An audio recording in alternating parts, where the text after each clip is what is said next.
Hello friends, followers and channel members, welcome to another video here in Microsoft Flight Simulator 2020. In this video today I'm going to be covering a lot of new scenery releases from some of our biggest developers, new information on the Fokker 28, a very important announcement from the Orbx and Aerosoft team, as well as a look into the Fenix FMGS updates that they've recently given us, and some amazing news from the FlyByWire team. Stay tuned for that, as one of the biggest updates that we've all been waiting for has now entered the testing phase, and I'm going to be showing you a little bit about that later on in the video. So here we are at the moment at a newly released airport, Mykonos by 29 Palms, one of the Greek islands, and this airport features a stunning approach. It is only VOR or RNAV, there's no ILS, so there's that added complexity to the approach, a little bit more workload than we would normally have with an ILS approach, and the runway is a nice sloped runway, and it's only 1,902 meters long. What the guys have done as well at 29 Palms is they've also added custom scenery for boats and ships, so really nice little airport add-on, and a big thanks goes to them, as we're going to be showcasing this on a future flight very soon, and we also have a copy of this airport to give away. So make sure you hit the subscribe button, turn on the notifications bell so you don't miss that. As you'd expect from payware scenery, there's lots of details in this airport, so if you're fancying a challenging approach in the Greek Isles, this is the place to go. Back in the British Isles then, another new airport which has been released by Pyrrhus is Edinburgh Airport.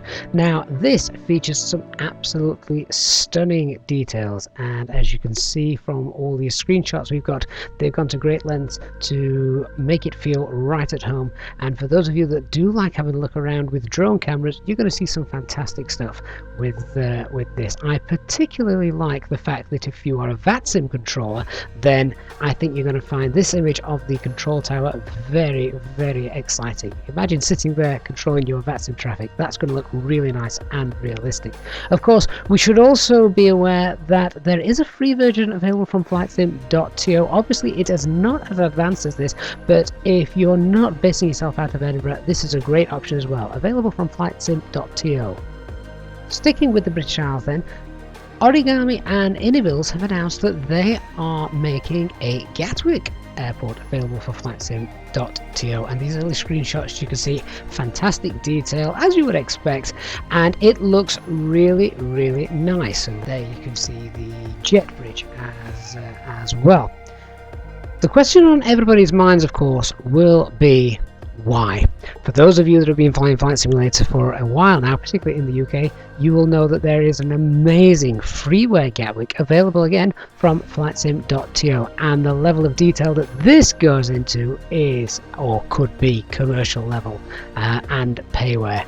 Many of us have said that this is absolutely fantastic, so why they have decided at Origami and Inibils to bring out a payware version, we'll have to wait and see. If I'm being completely honest, I will not be going for the payware version when this freeware version does the job just as well.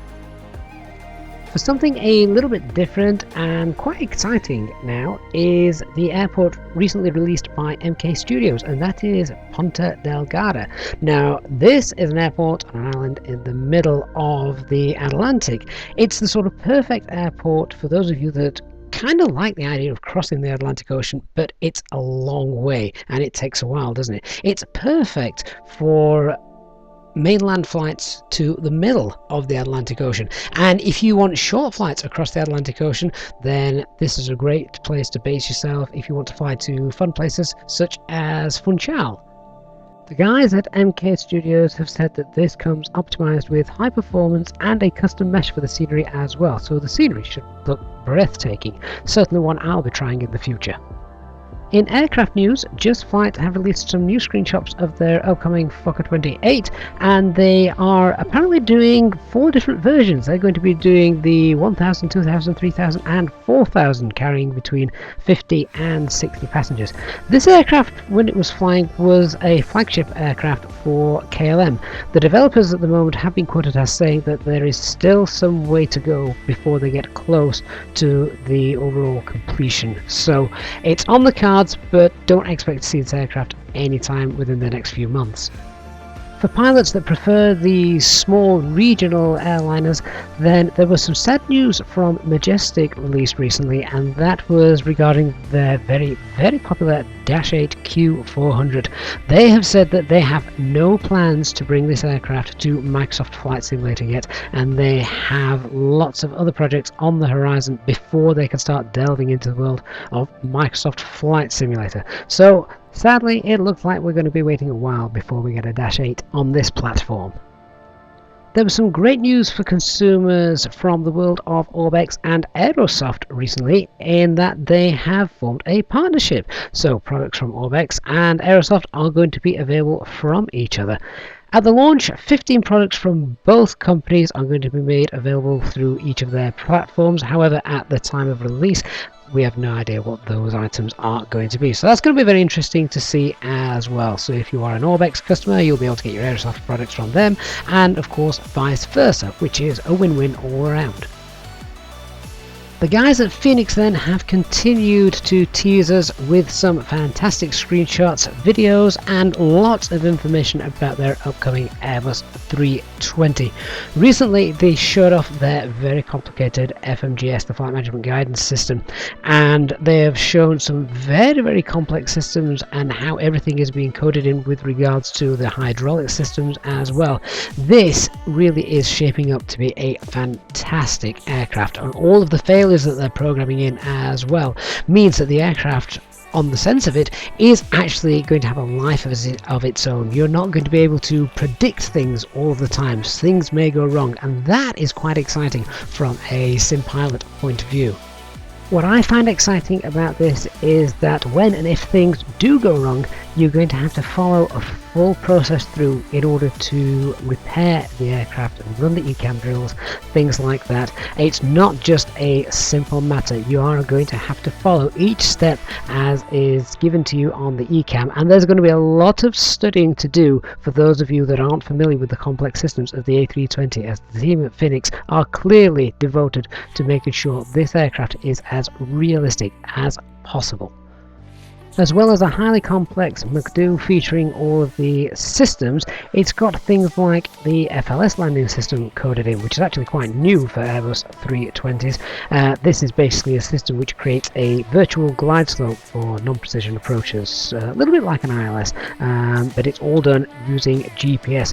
Other things that that they've shown off then is the RTA, a required time of arrival, which is perfect for those of you doing oceanic clearances. I will be doing some really in-depth tutorials for this airliner once it is released, so make sure you do hit subscribe and turn on the notifications bell for when that time comes, so you don't miss it then. Now, as promised, some very exciting news from the world of fly-by-wire.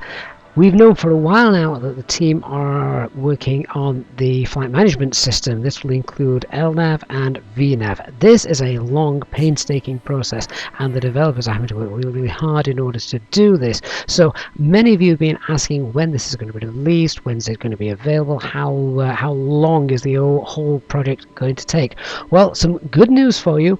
The first batch of the coding, if you like, for the LNAV system is now in testing, and we can see in this little upcoming presentation I've got for you how well this is already coming along. So here we are, sat ready for takeoff on Barcelona's runway 25 left, and we're going to put in a standard instrument departure which features one of those user points, USR points, which by now I'm sure we are all familiar with. These have caused a lot of confusion in the flight sim world since Microsoft Flight Simulator 2020 was released, because people were a little bit unsure what they are, what they mean, etc. But what they are is actually a kind of constraint. If we have a little look on the chart, you can see that we need to begin a left-hand turn at 500 feet. Well, Microsoft Flight Simulator's coding does not know when you as a pilot are going to reach 500 feet. That is what is then depicted as a user point, because the user, you, will know when 500 feet is met. The aircraft doesn't know how far out from the runway you're going to be. If you see me pop in this particular SID now into the flight management system, you're about to see that user waypoint pop up, and there it is. So this wouldn't happen in the real world. Instead, you would actually have the number, the constraint 500 appear on here, and I've actually seen the Fenix aircraft do this as well. The developers of the Fenix aircraft have shown me very kindly answered a question I put to them regarding this, and the Fenix aircraft does this from release. This is being worked on now, obviously, by the FlyByWire team, the new LNAV systems, which is currently in testing, and you can see me testing it out just here. So let's have a look. This is currently the old version. We're now going to jump into the new LNAV version of the A320NX from FlyByWire and see how that is different. Okay, so here we are sat in Barcelona, runway 25 left again, this time in the new testing version of the A320NX. And what I'm going to do is I'm going to put in the exact same instrument departure, which I showed you a few moments ago, but this time, once we've put it in, we're going to see that that user point is no longer there. So let me just go down, select the runway, select the same departure, and there it is, the 4 cubic departure off runway 25 left. So as we select that, let's just insert it, and we'll see now no user point. Instead, we have that little constraint of 500 shown there. So this is already a great improvement, and as you can see as well, the actual routing looks a lot closer to the Navigraph chart that I was showing a little bit earlier. It's not perfect, it's still in testing, but as you can see, it is a lot closer to what the default flight management system from Microsoft Flight Simulator and Azobo was depicting. So great start to this system from the FlyByWire team, and as you know from experience, when the FlyByWire team start to break the back of something, it's not long before progress is being made rather swiftly. So I'm looking forward to seeing how this works. We can also go ahead and just fly this departure. If you take off and we get the autopilot turned on nice and early after taking off, then it's going to fly this this departure quite happily. So thank you very much for watching, everyone. I hope you've enjoyed the video today. If you've got any questions or comments, please leave them down below, and of course I will get back to you. If you found the video useful, then please do hit the subscribe button, turn on the notification bell, and of course please don't forget to hit the like button on the stream as well. I'm going to leave this departure to fly out. We're just going to get the autopilot on nice and early, and I'll let you watch the rest of this and how the autopilot flies with this new LNAV coding that is currently in testing from FlyByWire. Thanks very much for watching, guys, and I'll see you all again very soon. Bye bye for now.